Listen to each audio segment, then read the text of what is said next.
To many, in fact, strategy is all about execution.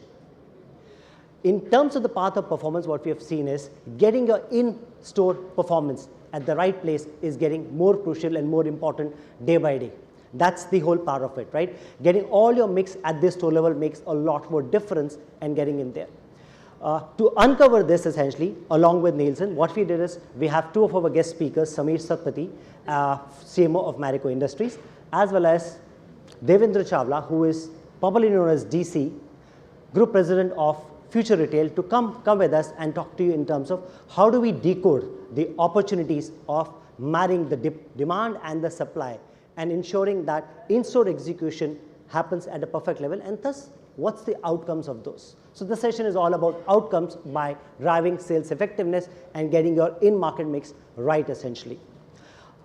To understand the levers of this, we did a mega study or meta-analysis of 155 brands spread across 15-odd categories to understand, hey, what's the impact of getting in-market things right. Along with that, we also did a study on our panel to understand how the outlets were serviced, whether they were directly serviced, what was the frequency of servicing of them, and more important, essentially, what were the levers of visibility, and thus, what's the impact of that essentially. And here are the findings of it essentially.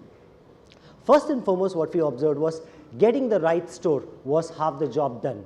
Being in the right store with the consumer assortment basis the consumer preference ladder of that location was the next big task, because that's where the maximum shoppers of a category reach and seek out your products. Finally, servicing them adequately made the third biggest impact. That itself is not sufficient.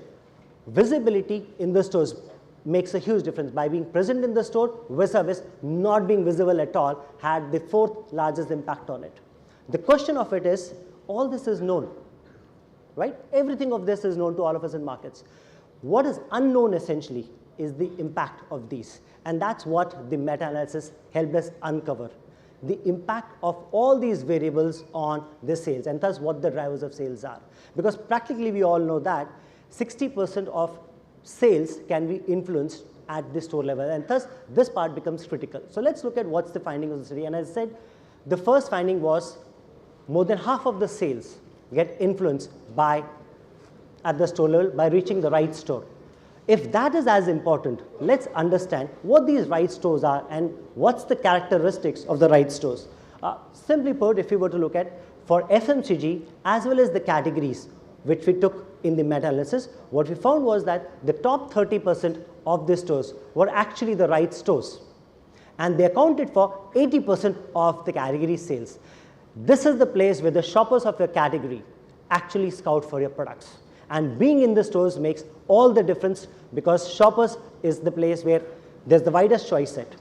The other part of the right stores essentially is, if I were to look at the profile of the stores, in terms of the same store sales, these stores had 10x times or 10 times higher sales than the rest of the stores. And lastly, if I were to look at, they also had 4x or 4 times wider assortment width compared to the rest of the store. Thus, the maximum choice set. Winning within the choice set thus makes all the difference. And being present in the stores with the right assortment basis what the consumer asks or what the demand is would make a lot of brands win essentially.